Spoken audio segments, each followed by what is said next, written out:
여러분, 왜 이럴까요? 왜 원달러 환율이 폭락할까요? 지금 역외시장에서 말입니다. 1356.13까지 떨어졌습니다. 굉장히 많이 떨어졌죠. 지난 4월 16일에 1394.5원이었거든요. 이게 지난 금요일에 마감할 때까지만 하더라도 1362원이 넘어섰었습니다. 그런데 이게 또 빠져서 말입니다. 역외시장이라고 하면 역외 선물한 차액 거래 시장을 말하거든요. 이 시장에서 1356.13원까지 떨어진 겁니다. 와우, 진짜 엄청나게 떨어지죠. 원화가 강세가 된다는 뜻이에요. 다시 말해서 달러에 대한 수요가 떨어졌다는 뜻으로도 해석할 수 있습니다. 제가 여러분들에게 누차에 걸쳐서 말씀을 드렸습니다. 4월 달이 원달러 환율이 폭등할 거다. 그것도 4월 16일 주가 가장 많이 올라갈 거다. 그리고 그 이후에는 아무래도 좀 떨어지고요. 5월 초가 지나면 더 많이 빠질 거다. 제가 그렇게 말씀을 드렸습니다. 그 말은요, 4월 자체가 배당의 계절이잖아요. 안 그래도 말입니다. 달러는 강세를 계속 유지했습니다. 전쟁이 2개나 지금 터져 있으니까 위기에 대한 안전자산은 달러거든요. 달러를 필요로 하는 사람이 굉장히 많다는 뜻입니다. 그 말 자체가 결국은 달러가 강세가 계속 지속된다는 뜻이거든요. 여기에다가 유럽의 상황이 사실 좋지가 않아요. 그래서 유럽은 기준금리를 내린다고 이야기합니다. 6월에 예정대로 내릴 거다 이렇게까지 이야기해요. 그러면 유럽 통화 대비해서 달러의 가치는 어떻게 될까요? 미국은 금리를 내릴 생각이 없습니다. 유럽은 금리를 내린대요. 그러면 달러 가치는 더 올라가겠죠. 그러니까 이런 모든 것이 시장에서 작동을 하면서 사실 달러 강세, 원화 약세가 큰 흐름처럼 지금 자리를 잡고 있거든요. 역대급이라고 했잖아요. IMF 외환위기 때 1962원까지 올라갔고요. 글로벌 금융위기 때 1570원, 그리고 레고랜드 사태 2022년 10월에 1442원까지 올라갔었거든요. 지금 4월 16일 현재 1394.5원까지 올라가서 역대 4번째로 많이 올라갔다. 그렇게 이야기를 했었는데 이게 주르륵 떨어지는 겁니다. 그러니까 시장은요, 굉장히 당황하고 있는 것도 사실이에요.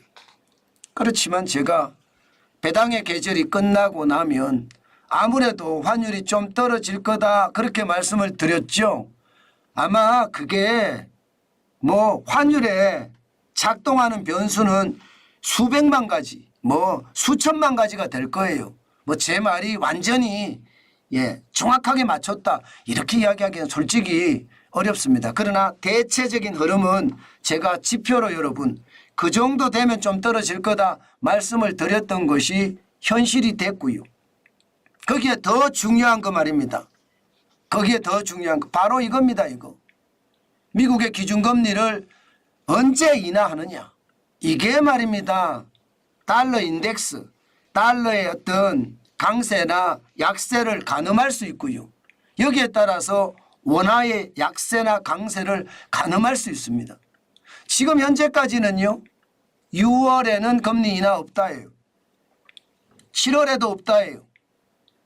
9월쯤 금리 인하할 수 있다 하는 전망이 약간씩 나오고 있고요.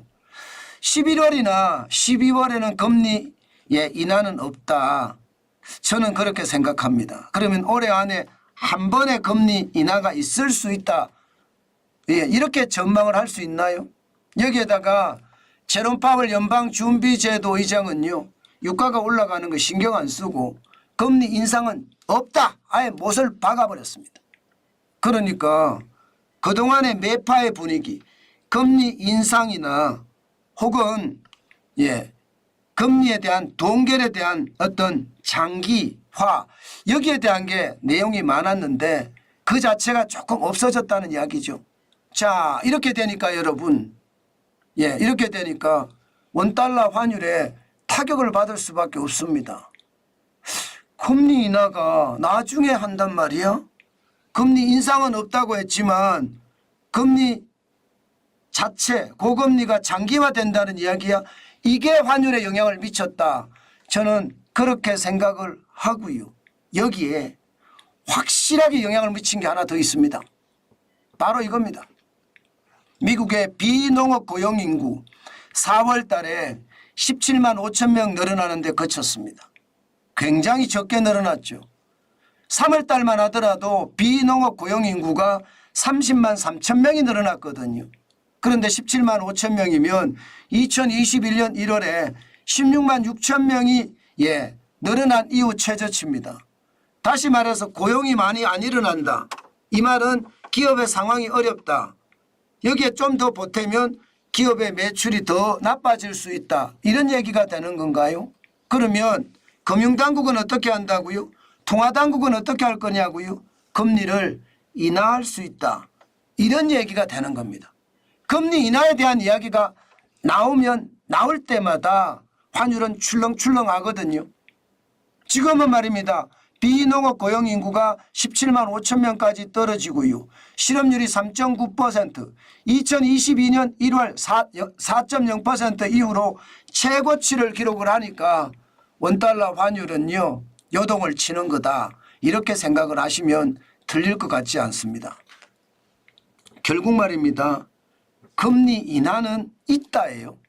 그것도 제가 9월 한 번이라고 이야기했는데 2번도 있을 수 있다예요. 그것은 시장의 분위기에 따라서 틀립니다. 현재까지는 9월 한 번이다. 11월 달에는 11월 5일 미국 대통령 선거가 있기 때문에 웬만해서는요. 금리 인하하기가 쉽지 않을 겁니다. 도널드 트럼프 전 대통령 측에서도 금리 인하 못하게 막을 수도 있습니다. 그러면 12월 달에 해야 되는데 12월 달에는요. 권력이 바뀌고 나서 바로 이게 하기가 참 쉽지가 않습니다.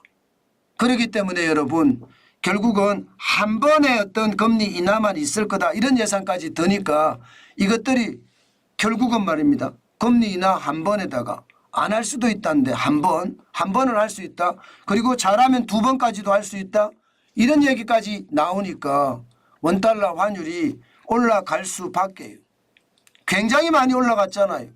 굉장히 많이 올라갔습니다. 지금 여러분도 보시는 것처럼 원화의 가치가 굉장히 많이 1353.13원까지 올라갔으니까요. 56.13원. 그만큼 말입니다. 원화의 가치는 올라가고요. 환율은 지금 올라가고요. 원화의 가치도 강해졌다. 환율은 떨어지고요. 실제 말입니다. 지난 4월 16일 1394.5원 기록하다가 5월 3일 1356.13원을 기록하고 있다. 그러면 원화의 가치는 올라간 거고 환율은 내려간 거죠.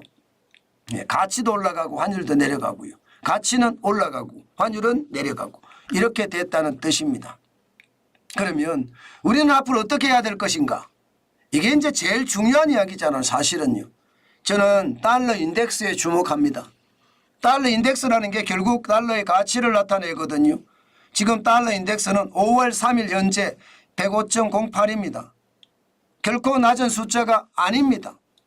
물론 2022년 9월 27일에 114.11보다는 낮지만요. 지금 작년 10월 3일에 106.7이나 올해 4월 16일에 106.34나 지금 105.08이나 별반 차이가 없다고 보입니다. 다시 말해서 달러 강세는 계속 유지할 수 있을 가능성 굉장히 높다는 뜻입니다. 여기에다가 우크라이나 러시아 전쟁이 더 격화된다든가 중동 전쟁이 더 격화되면 달러 인덱스는 더 많이 올라가거든요. 그러면 원달러 환율은 폭락했던 것이 역으로 폭등할 수도 있습니다. 그렇기 때문에 여러분 시장은 살얼음 판이다. 이렇게 여러분에게 말씀드리는 게 정확한 답일 것 같습니다. 지금은요, 저는 꼭 필요한 사람들은 달러를 사야 되겠지만 예를 들어서 나는 위험을 회피하겠다. 우리나라가 언제가 위험해질지 모른다. 그러면 이 가격에도 살 수가 있겠죠.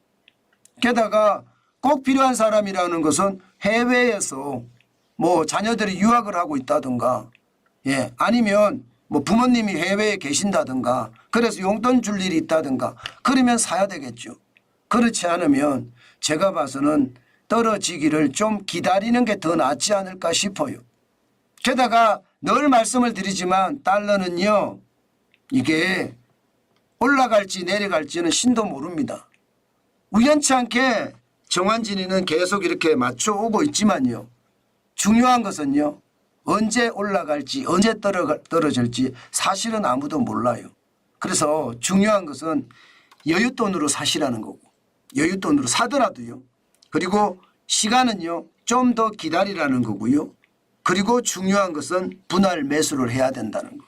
이렇게 세 가지는 반드시 말씀을 드리겠습니다. 시간이 또 어떻게 변할지 아무도 모르지만 현재 시점에서 봐서는요, 달러 강세가 여전하기 때문에 환율이 떨어지더라도 이렇게 뭐 1200원까지 떨어진다든가 1300원 밑으로 빠진다든가 그럴 일은 극히 드물 겁니다. 당분간은 우리 수출 때문이라도 1350원 선에 계속 유지하지 않을까, 저는 그런 생각도 하거든요. 물론 그거보다 더 떨어질 수도 있습니다. 지금 상황은요. 때문에 여러분, 우리가 시장을 냉철하게 보면서요, 투자를 하더라도 해야 됩니다. 제가 여러분들에게 계속 말씀드리는 한마디 단어가 있습니다. 호시우보. 호랑이 눈으로 시 보라. 그리고 소우자입니다. 소의 발걸음으로 뚜벅뚜벅 걸어가라는 뜻이에요. 그래서 여러분, 너무 조변석게 하지 마시고 핵심은 우직하게 가는 겁니다. 저는 그래서 여러분들에게 우직함을 꼭 강조하고 싶습니다. 벼락부자요, 꿈꾸지도 마십시오. 저는 노력부자를 여러분들에게 권합니다. 사실 노력하다 보면 벼락부자가 되는 경우도 많거든요. 저는 그래서 여러분들에게 꼭 노력부자가 되시라, 그렇게 말씀드리고 싶습니다.